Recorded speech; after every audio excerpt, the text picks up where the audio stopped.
Hello everyone, welcome back to my channel Kottayam talkies. അപ്പോൾ നമ്മളിതാ ഇന്നൊരു കിളിക്കൂടാട്ടം ഉണ്ടാക്കാൻ പോകുന്നത്. അപ്പോൾ എങ്ങനെയാണ് ഈ കിളിക്കൂട് ഉണ്ടാക്കണേ നമുക്ക് നോക്കാം. അപ്പോൾ നമുക്ക് കിളിക്കൂടിന് എത്ര അളവാണ് വേണ്ടത് അതനുസരിച്ച് പാത്രം എടുത്തിട്ട് നമ്മൾ ആ പാത്രത്തിൻ്റെ മേലെ 2 തവണ ഒന്ന് ഷേപ്പ് കിട്ടാൻ വേണ്ടിയിട്ട് അലൂമിനിയം ഫോയിൽ വെച്ചൊന്ന് റാപ്പ് ചെയ്യുക. എന്നിട്ട് പാത്രം മാറ്റുക.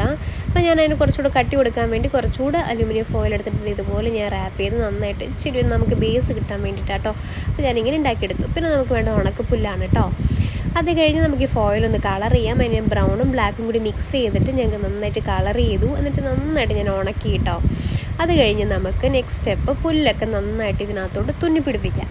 അപ്പോൾ അതിന് വേണ്ടി ഞാൻ ഒരു ബ്ലാക്ക് നൂലെടുത്തിട്ട് നന്നായിട്ട് ഇതിൻ്റെ ചുറ്റും ബാക്കും ഫ്രണ്ടൊക്കെ നന്നായിട്ട് ഞാൻ ഉള്ളിലൊക്കെ നന്നായി ഞാൻ നൂലും കൊണ്ട് ഇതുപോലെ ഞാൻ തുന്നി വെച്ചു കേട്ടോ. അപ്പോൾ ഇങ്ങനെ ചെയ്യുന്നത് എന്താണെന്ന് വെച്ച് കഴിഞ്ഞാൽ അപ്പോൾ നമുക്ക് ഒത്തിരി നാളത് നന്നായി മെയിൻറ്റെയിൻ ചെയ്ത് പോയാൽ ഒത്തിരി നാൾ നമുക്ക് ലാസ്റ്റ് ചെയ്യും. പിന്നെ അവിടെ ഇവിടെയൊക്കെ പുല്ലൊന്നും പോകത്തുമില്ല കേട്ടോ.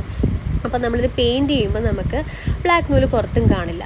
അപ്പോൾ ഞാൻ പെയിൻറ്റ് ചെയ്യാൻ വേണ്ടി ബ്ലാക്കും മസ്റ്റർഡ് എല്ലാം കൂടി മിക്സ് ചെയ്തിട്ട് നന്നായിട്ട് ഞാൻ പെയിൻറ്റ് ചെയ്ത് കൊടുത്തു. എന്നിട്ട് സെക്കൻഡ് കോട്ട് ഞാനൊരു പേൾ മെറ്റാലിക് ഷെയ്ഡും ബ്ലാക്കും കൂടി തന്നെ ഞാൻ മിക്സ് ചെയ്തിട്ട് ഒന്നുകൂടെ പെയിൻറ്റ് ചെയ്തു കേട്ടോ. അപ്പോൾ നമുക്ക് കുറച്ചുകൂടെ ഷൈനിങ് ആയിട്ട് ഫീൽ ചെയ്യും കേട്ടോ. അപ്പോൾ അതിന് വേണ്ടി ഒരു ഷിമ്മറി ഷെയ്ഡാട്ടോ അത്. അപ്പോൾ ഞാൻ അങ്ങനെ പെയിൻറ്റും ചെയ്ത് കൊടുത്തു. അപ്പോൾ നമുക്ക് തുന്നി നൂലും കാണത്തില്ല, ഒന്നുമില്ല കേട്ടോ. എന്നിട്ട് കുറച്ച് കോലുകൾ എടുത്തിട്ട് ഞാൻ അതിലും പെയിൻറ്റ് ചെയ്തു.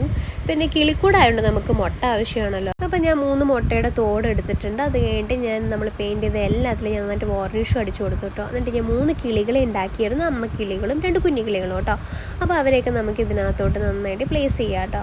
അപ്പോൾ ഗ്ലൂ ഗൺ ഉണ്ടെങ്കിൽ അത് യൂസ് ചെയ്യുക. അപ്പോൾ ഞാൻ ഒരു കുഞ്ഞിപ്പോൾ ജനിച്ചു എന്നുള്ള രീതിയിൽ അതിൻ്റെ ഉള്ളിൽ തോടിൻ്റെ ഉള്ളിൽ കുഞ്ഞിക്കിളിനെയും വെച്ചു. പിന്നെ കുറച്ച് ഫേക്ക് ഗ്രാസ് ഇട്ട് കൊടുത്തു. പിന്നെ കുറച്ച് പ്ലാസ്റ്റിക് പ്ലാന്റ്സ് ഒക്കെ ഇങ്ങനെ അതിൻ്റെ ഉള്ളിൽ ഞാൻ ഗമ്മിട്ട് നന്നായിട്ട് ഒട്ടിച്ച് വെച്ചു കേട്ടോ. പിന്നെ ഫേക്ക് ഫെതേഴ്സ് എടുത്തിട്ട് ഞാൻ അതിൻ്റെ ചുറ്റും നന്നായിട്ട് ജസ്റ്റ് ഒന്ന് അതിൻ്റെ സ്റ്റെമ്മ് വെച്ചിട്ട് ഇങ്ങനെ കുത്തി കൊടുത്തു കേട്ടോ. പക്ഷേ ഇത് മാത്രം പോരാ, നമ്മൾ കുത്തിയത് നന്നായിട്ട് തുന്നിയില്ലെങ്കിൽ നമുക്ക് ഓരോ ഫെതേഴ്സും അവിടെ ഇവിടെയൊക്കെ പോകും, നമുക്ക് നഷ്ടപ്പെട്ടു പോകും. അപ്പോൾ ഞാൻ നന്നായിട്ടൊരു ഗോൾഡൻ നൂലെടുത്തിട്ട് നന്നായിട്ട് ഞാൻ അതിൻ്റെ ഫുള്ള് ചുറ്റും നന്നായിട്ട് പുറമേ കാണാൻ പറ്റാത്ത രീതിയിൽ നന്നായിട്ട് തുന്നിയെടുത്തിട്ടു. അപ്പോൾ ഇത് കുറച്ച് ടാസ്ക്കാണ്. എന്നാലും നമ്മളിങ്ങനെ ചെയ്ത് കഴിഞ്ഞാൽ നമുക്ക് ഒത്തിരി നാൾ നന്നായി മെയിൻറ്റെയിൻ ചെയ്ത് പോയാൽ ഒത്തിരി നാൾ നമുക്ക് നമ്മുടെ കൂടെ തന്നെ ഉണ്ടാവും കേട്ടോ. അപ്പോൾ ഇത് എപ്പോഴും നമുക്ക് കണ്ടുകൊണ്ടിരിക്കാൻ വേണ്ടിയിട്ടാണല്ലോ നമ്മൾ നന്നായിട്ട് സെക്യൂർ ചെയ്ത് വെക്കുന്നത്. അപ്പോൾ അതുകൊണ്ടാണ് ഞാൻ കൂടും തുന്നിയത്, ഫെതേഴ്സും തുന്നിയത് കേട്ടോ. അത് കഴിഞ്ഞിട്ട് നമ്മൾക്ക് അക്വേറിയത്തിലിടുന്ന ചെറിയ ചെറിയ കല്ലുകളൊക്കെ ഉണ്ടാവുമല്ലോ. അപ്പോൾ അതുണ്ടെങ്കിൽ അതും കൂടി ഒന്ന് നമ്മളിടുക. അപ്പോൾ എൻ്റെ കയ്യിലുള്ളത് വെച്ചിട്ട് നന്നായിട്ട് അതിൻ്റെ ഉള്ളിൽ ഇട്ട് കൊടുത്തു കേട്ടോ. അത് ഞാൻ കുറച്ച് കോല് വെച്ച് നോക്കിയായിരുന്നു നമ്മൾ പെയിൻറ്റ് ചെയ്തത്. പക്ഷേ എനിക്ക് അത്രയും ഭംഗി തോന്നുന്നുണ്ട് കോലെടുത്ത് മാറ്റി. ഇതാണ് കേട്ടോ ഫൈനൽ ലുക്ക്. കിളികൾ ഉണ്ടാക്കണമെന്ന് ഞാൻ ഈ വീഡിയോയിൽ കാണിച്ചിട്ടില്ല. അപ്പോൾ ഒത്തിരി ലെങ്ത്തായി പോകണ്ടെന്ന് വെച്ചിട്ടാട്ടോ. അപ്പോൾ വളരെ എളുപ്പമാണ്, നിങ്ങൾ നോക്കുക. തുന്നുന്നതിൻ്റെ ഒരു വിഷമം മാത്രമേ ഉള്ളൂ. അപ്പോൾ എല്ലാവരും ട്രൈ ചെയ്യാം കേട്ടോ.